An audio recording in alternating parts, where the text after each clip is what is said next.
Aloha and welcome to Thumbing Through Yesterday, the podcast where we take our favorite books down from the shelf, dust them off, and remind ourselves why we like them. My name's Tom Galley, and joining me today we've got Tony Pasculi. Happy to be here. Our book today is one of my favorites, Brave New World by Aldous Huxley. And I have to ask, well, okay, let me not ask the usual question first. Let me ask this question. You read it again. Is it still one of your favorites? Absolutely. Okay, all right. So why is this a favorite book? You know, I simply love reading this book. And, and of course, this time through, I know you're going to ask me the question, so I'm trying to quantify as I'm reading it, why do I love it so? And there are just a number of things about the book. The writing, the language is so, at times, so convoluted and grammatically poor that it's fun somehow. And chapter 3, I mean, don't even get me started on chapter 3. It's just nothing but a conversation. And the further you get into the chapter, the shorter the segments of conversation get. And the more people, the more conversations you're jumping between. It's completely almost a non-linear progression through that. That was a weird transition between... this is a very strange book. It is a very strange book. I haven't read this book since high school. Part of what I like about it. The characters are just so delightfully cookie cutter. And in a way, it fits with the theme of the book. You know, you're talking about a society where they bud people, where they're born in clone batches of up to 96, I think, identical. So far, you're saying a bunch of things about why you like it, and what I'm hearing is you love the stilted language, the cookie-cutter characters, the bizarre transitions. So, in a way, this is a book that has a lot of things wrong with it, but they fit together in some sort of way that simply delights me. Interesting. I had such an interesting reaction to this book. I started reading it, and the first couple chapters, I was like, "Well, this is garbage. I do not remember this book being this bad." And then there's that weird transition you talk about because the first two chapters are just straight exposition. It's an info dump. It's like, welcome to this exciting science fiction world. Let me tell you exactly how it works. Yep. 2 chapters of that. 2 chapters. And they've got a vehicle for it, right? The vehicle is you've got the young trainees being led through the human factory, being lectured to. But it's a vehicle. Yeah. Right? You have to have a vehicle for your exposition, and they've chosen a trope there. But it's a vehicle, but it's a vehicle. None of those characters are relevant. Yeah. Not one of them. None of them come back. Yeah. No, wait, we meet Lenina. Oh, is Lenina in that first batch? Yeah, because the director of hatcheries and conditioning pats her on the fanny. Oh, God. Yes. Okay. Charming young girl. Charming. Oh, that's some cringe, too, right there. Well, it's not sexist, though, because it's ubiquitous, right? Everybody belongs to everybody.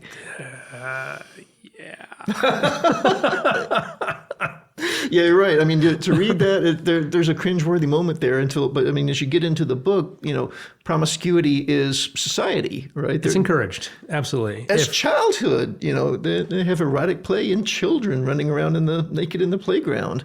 Yeah.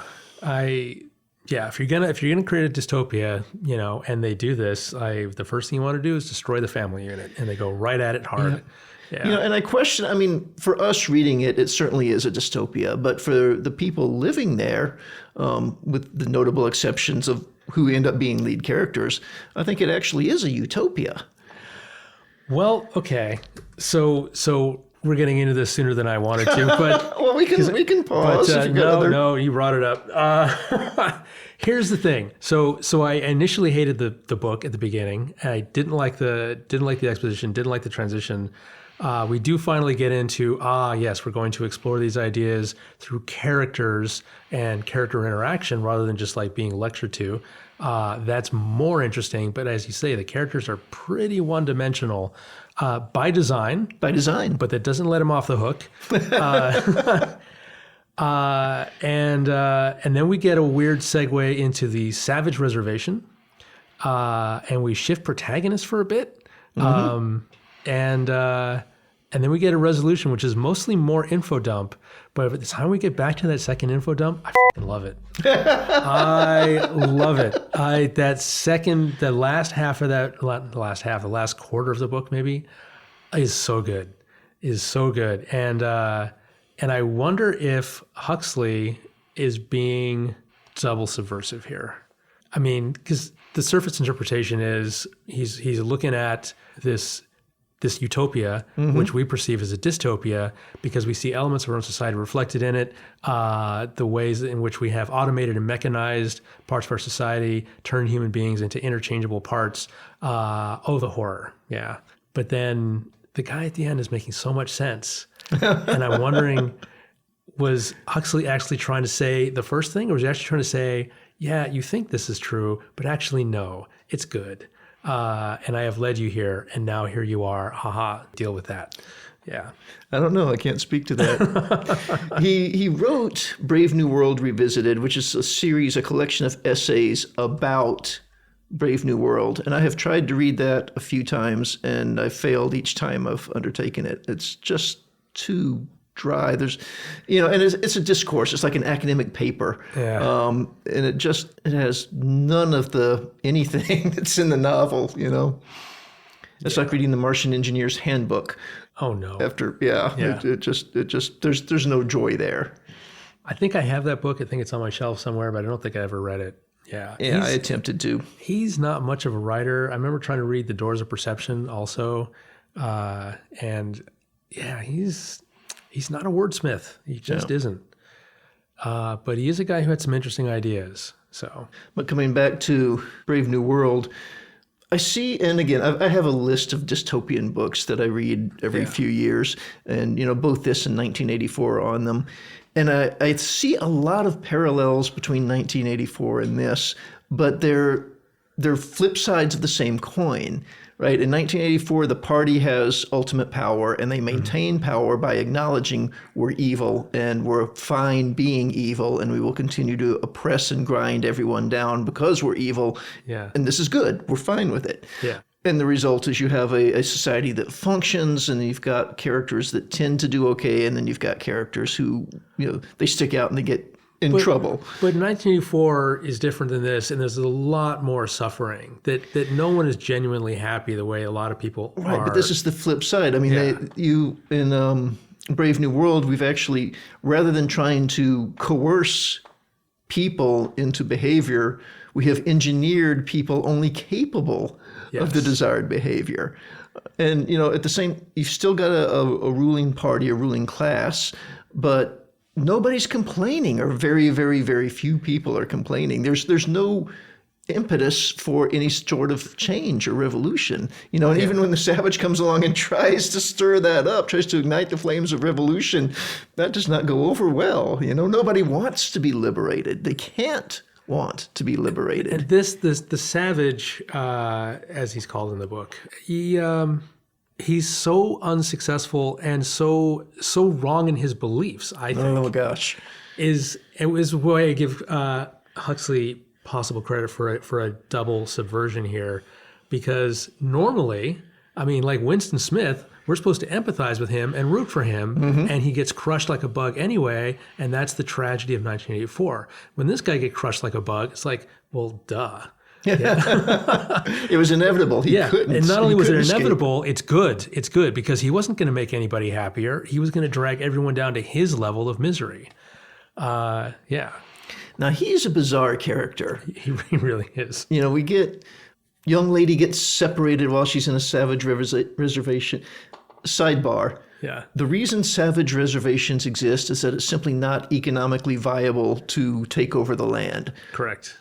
They don't care that there are people there. It doesn't bother them as long as those people stay doing, so they wall in the reservation and they leave the savages alone. They don't care if it's there. It doesn't matter to them. It's just not profitable to put up a parking lot. Yeah. But you've got this kid who's raised there. His mother is from the society. She knows literally nothing. Yeah. She knows how to do her technical skill. She knows how to have sex. And that's about the limit of it. Yep. So she can't raise him in any meaningful way, and he's not accepted by the rest of the population. And this is where it gets, so we've got a nice broken character here, right? She teaches him to read, manages to do that. Yep. The only book, literally the only thing she has for him to read is the instruction manual for her job, right? So if he ever found himself on the conveyor belt fertilizing embryos, Yeah. he'd be right at home. Although someone does gift him later, the Later, complete works right? of William Shakespeare. His mother has a favorite boy toy, or I shouldn't say that. There's one native who will truck with her, right? Yeah. Gives him the gift of the complete works of William Shakespeare. So we jump from, remedial lessons at mom's knee to instruction manual to the complete works of William Shakespeare. And this is the entirety of his library up until the point where he's liberated, if that's the right word, by Bernard. He manages to cobble together quite a worldview with nothing but that one resource. He does and he doesn't. I mean, I don't know if you're being sarcastic here, but he comes in, and one of the viewpoints I think you could naively think that he presents is a humanistic viewpoint in opposition to the mechanistic viewpoint of the Huxley Society, where these people have sort of their thoughts drummed into them while they're asleep by hypnopedia, and they just learn things like, I can't quote one off the top of my head, but Soma is good, everyone belongs to everybody else, et cetera, et cetera. The more stitches, the fewer riches. Yeah, but he does the same thing. He doesn't represent a humanistic viewpoint. He's just parroting Shakespeare instead of what the party has shoved into his brain. Yeah. And he's parroting it in the exact same way. Somebody says something and it triggers a Shakespeare quote in his brain. And it's like, well, but that's Shakespeare, that's better. I don't know that it's better. It doesn't seem better to me. I'm a huge Shakespeare fan, but he doesn't seem to have any insight that goes along with his quotation. Well, and again, there's a puritanical view that he holds about, what it's supposed to be like between a man and a woman. He didn't get that from Shakespeare. He didn't get that from Shakespeare or his mother. Where did this come from? Yeah. And they acknowledge that there is in fact religion in the savage reservations, and they have Jesus, and they've also got another god whose name unfortunately I can't think of at the moment, but who's clearly a hand-me-down of a tribal deity. Yeah. So where he comes up with this idea of monogamy and Puritanism, and later in the book when Lenina finally throws herself at him, she becomes an impudent strumpet. Where this guy is reacting in ways that are far too fixed and far too worldly to have come from a tome of Shakespeare. Yes, but also he's not a good representative of the alternative viewpoint to this sort of free love. Human attachment means nothing. Everybody belongs to everybody else. Where he's sort of the champion of true connection and romantic love, except that he's not. He's definitely not. Because Lenina is not a person to him. She is an object to be won by striving. And she goes, no, you don't have to win me. I'm here. Take me. And he's like, no, now you're a whore. Yeah. And it's like, dude, it's... Yep. Whatever it is he's looking for, he never finds. And he can't. He never will. It's impossible. Well, it's impossible. He doesn't know what it is. He can't know what it is. And tragically, he is not too good for this world. He's just a dumbass.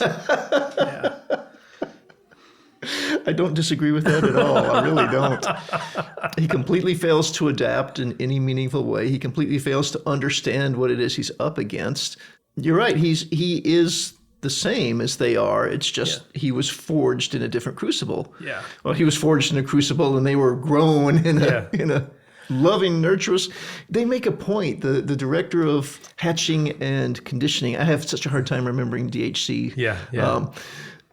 Is telling the new kids during the 2 chapters of exposition, you have been spared emotional strain all your life by engineering, by design. Have any of you ever had an unfulfilled desire? One kid's like, I once had to wait 2 weeks to have a woman that I wanted. And he's like, how did it make you feel? Horrible. He's like, absolutely. You've been spared all of that. So, the entire society has the emotional development of an 8-year-old, perhaps. Yeah. But a society that doesn't need emotional development. So you are drawn to broken characters, but I don't think you're particularly drawn to John because he's an idiot. But there are other broken characters here. So is there a broken character here you have a particular affinity for? You know what? I don't care for any of them. Oh no. Well, that's a 75% true. Bernard is a whiny, snivelly little really brat. Yeah. You know, and the moment things start going right for him, I actually have a quote here that is everything. His behavior Here is we go. awful once he gets Success a little went taste of power. fizzily to Bernard's head, Yeah. and in the process completely reconciled him, as any good intoxicant should do, to a world which, up till then, he had found very unsatisfactory. You know, so for a very brief period of time, he's on top of the world, and he's just flaunting it. He's Yep. not even good at belonging. Yeah. And then it gets taken away, and he goes right back to being a whimpering little pansy. He's you know, I mean, spineless. He's awful. there's nothing to like about him. Lenina, there's nothing to like or dislike about. She's not a character, right? She's a cog in the machine. How about the poet whose name I can't Bernard's remember? friend, I can't think of his name Is it either. Herbert or something? Oh, bother. Bertram? I can't remember. Helmholtz. Helmholtz. Okay. Helmholtz. Helmholtz borders on being an interesting character. He does. But he approaches it. He doesn't quite approaches get it, there. and he's the great brain, right? His problem is that he's just a little smarter than he needs to be, and he's an alpha plus. I mean, he needs to be smart, but he's just a little smarter than he needs to be. Just smart enough that over the course of a lifetime, and we don't know how old any of these people are, but we'll stick him in his 40s because it's mentioned casually in there somewhere. It has dawned on him that there's nothing actually fulfilling about what he's doing, and something wants to be fulfilled. Yeah. He borders on being interesting, but then he gets written off into an island where he can watch the storms and become a writer. He doesn't. Well, he gets written off in a sense from a book perspective, but he's rewarded. He's rewarded by it's like you've graduated. You're too good for this world. We're going to send you to a better world where there's other people like you. I love this about this dystopian society is for the people that don't fit, the consequence is they get sent away to a place where they can be with people like themselves who also, you're right, they get rewarded. It's a reward not to fit. Yeah, and Bernard gets offered the same reward, and he doesn't see it as a reward. He sees it as a punishment, which speaks to his character. Yep. There's an Asimov short story, which is very much like this, only it's framed completely the opposite. Because if you think about it, that's kind of every nerd's dream is like, I'm too good for this world. Nobody understands me. The system is oppressive. Someone should recognize me and put me in charge. Yeah. Mm-hmm. And that's exactly what happens in this book to these guys. They don't get put in charge, but the guy who is in charge, he's exactly one of these people. He got offered an island and he said, no, I actually prefer to serve humanity and try to reinforce the system because I think it's actually good. Yep. So there's an Asimov short story, which is very much along these themes, but it's flipped completely on its head where this guy the viewpoint is this guy from the get-go, and he's going through the school, and they're trying to decide, they're going through the sorting hat process. It's like, you don't fit here, you don't fit here, you don't fit here. It's like, but it's not fair. I'm good at everything. I'm just not particularly good at one specific thing. It's like, yes, because you're special. And so you're going to go to the secret behind-the-scenes thing. And it's like, oh, yes, science fiction nerd reward. And here it's flipped on its head. It's completely the opposite, but it's the same idea. Yeah, so... I never thought about it this way, but you're right. We switch protagonists partway through.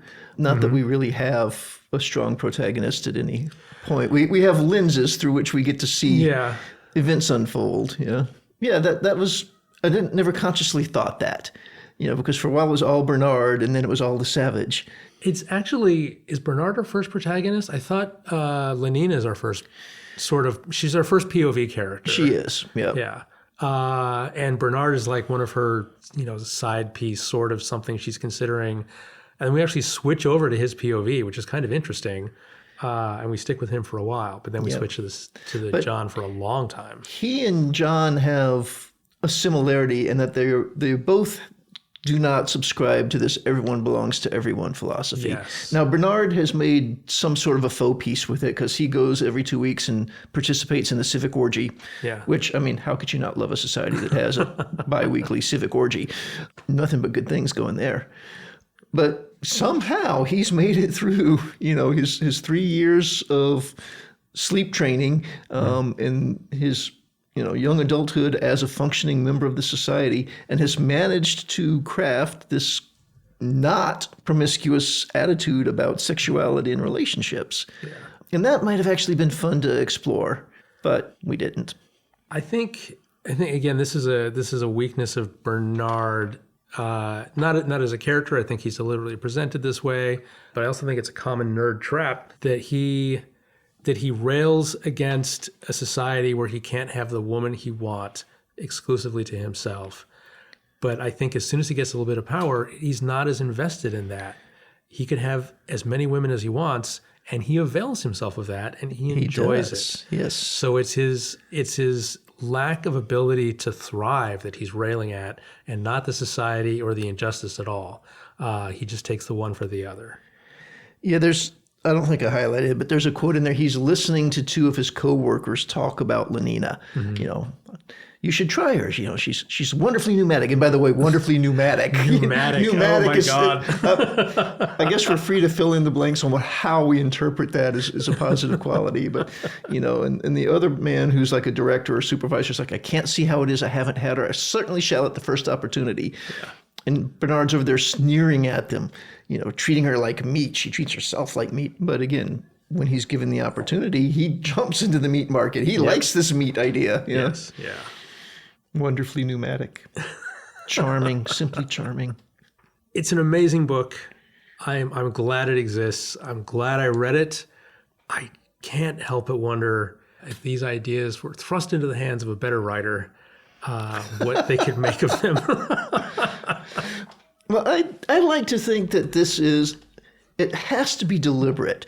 And this kind of reminds me of, I don't know, if you gave a toddler an erector set and some Lincoln Logs and some Legos mm-hmm. And some newspaper, and they built a little model house. Yeah. It's got this erratic, even to say it has structure is kind of disingenuous. It's like it's 4 or 5 chunks of very different things just crammed together between 2 covers.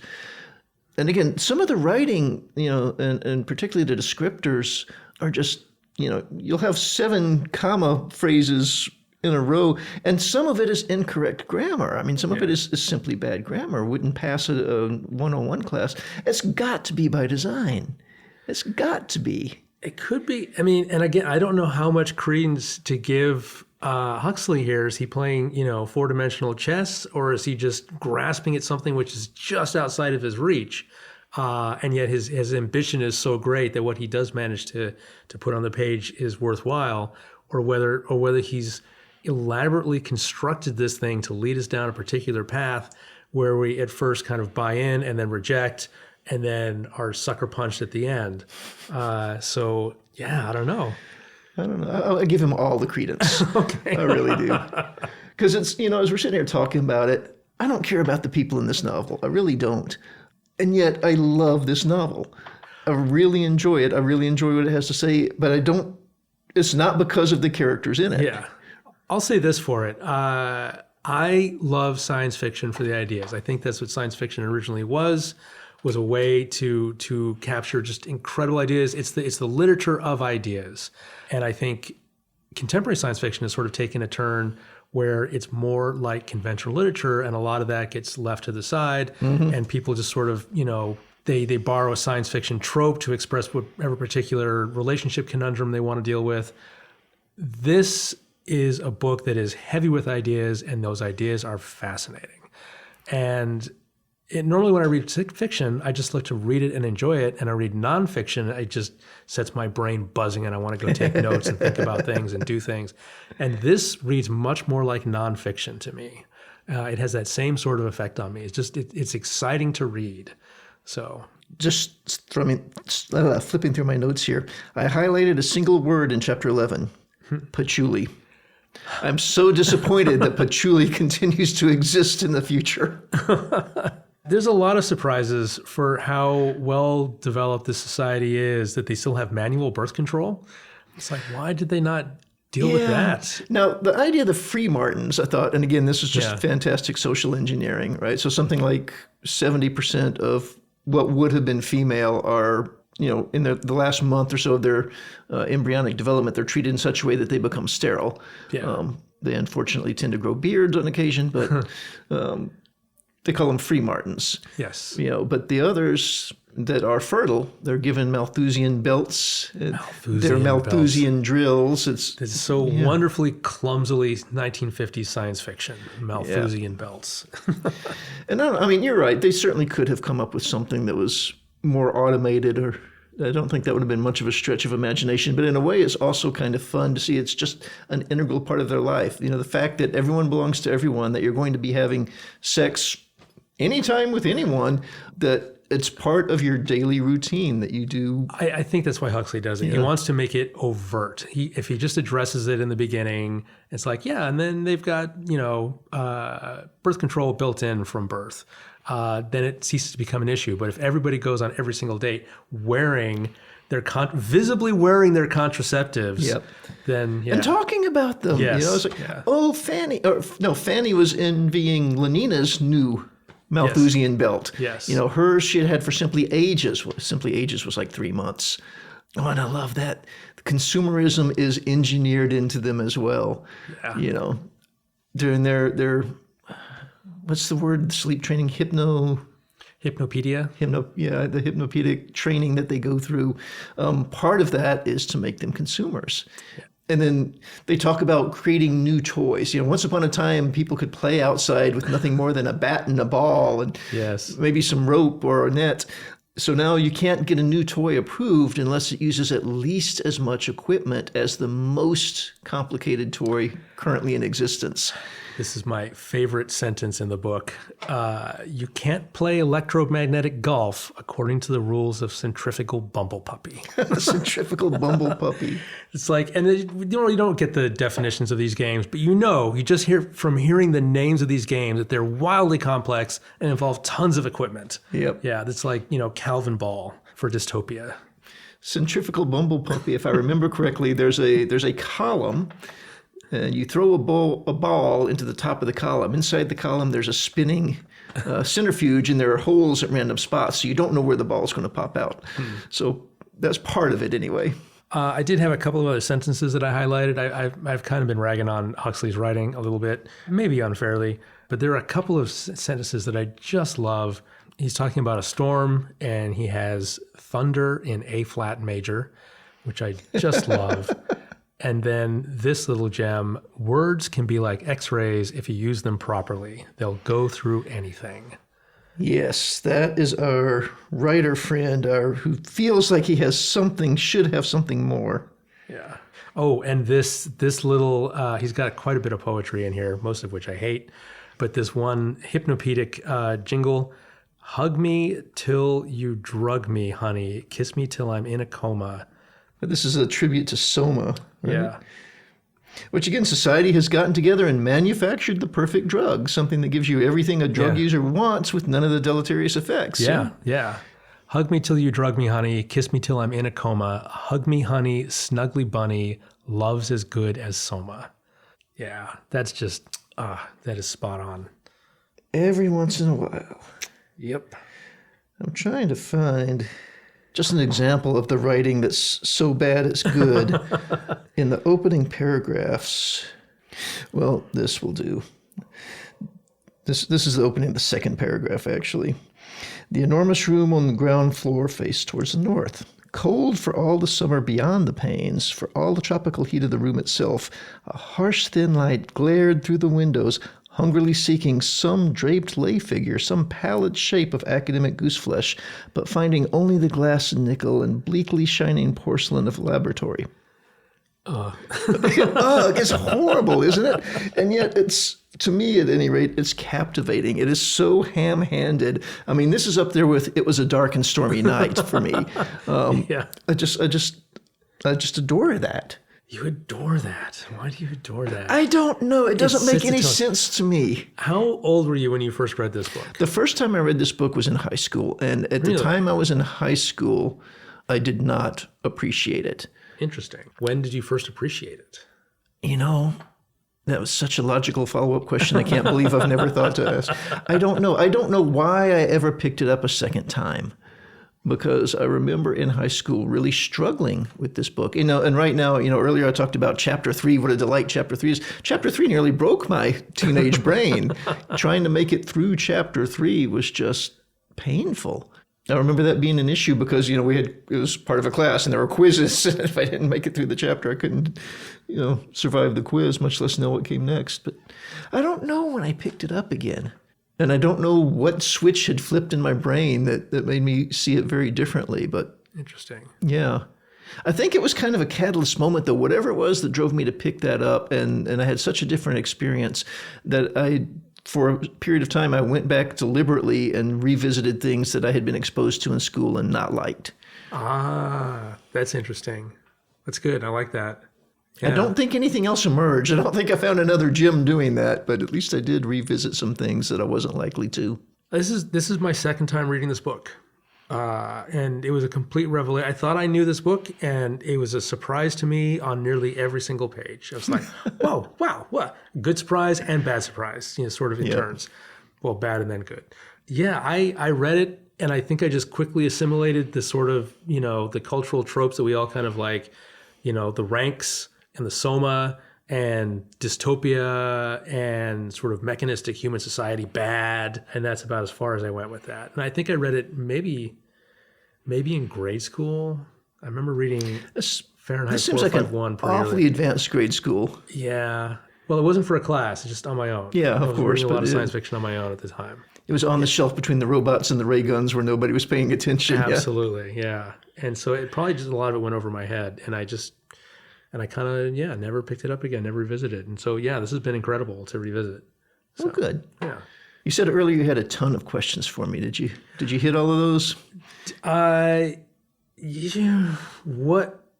I don't think I did. My big ones were, why did you like it? And do you still like it? Because sometimes you'll choose a book and it's been a long time since you've read it last and you get surprised. Yeah, you're like, what did I ever see in this tripe? Yeah, but this one holds up for you. This one does. And then do you have a sort of a mental model of what you think Huxley's intention was in writing this book? I kind of hate to ask that question about books I genuinely enjoy. Fair enough. I You don't have to want answer them that. to be about anything. I just want to enjoy the experience of reading them. Sure. But he clearly has opinions on what society's role should be and shouldn't be. But I don't think this book makes clear what those opinions are. Yes. That's why I asked the question. It's like, it's so clearly intentional, but what do you mean? I'm not quite smart enough to take away from it what he wanted me to take away from it. Or he's not quite smart enough to convey what he intended. Yeah. And that's the dilemma for me. I don't know. Is he a genius or a hack? Yeah. I think it's possible he's both. Could be. Yeah. Yep. I don't know. Maybe I'll make yet another effort to go through Brave New World Revisited and read some of those essays, and because maybe he lays bare what it is he was trying to accomplish. If only I could suck it up and plow through it. It's like trying to read the Silmarillion. I mean, it's just, there's no joy to it. Yeah. Yeah. A book that will never appear on this podcast, I'm assuming. Not by my choice. Lord of the Rings, maybe. The Silmarillion, not going to happen. All right. Anything else? That's all I got. That works for me. Yeah. So what's up next for us? Good question. We didn't actually talk about this before we started recording. So let me throw this out there and see if it works. A Wrinkle in Time.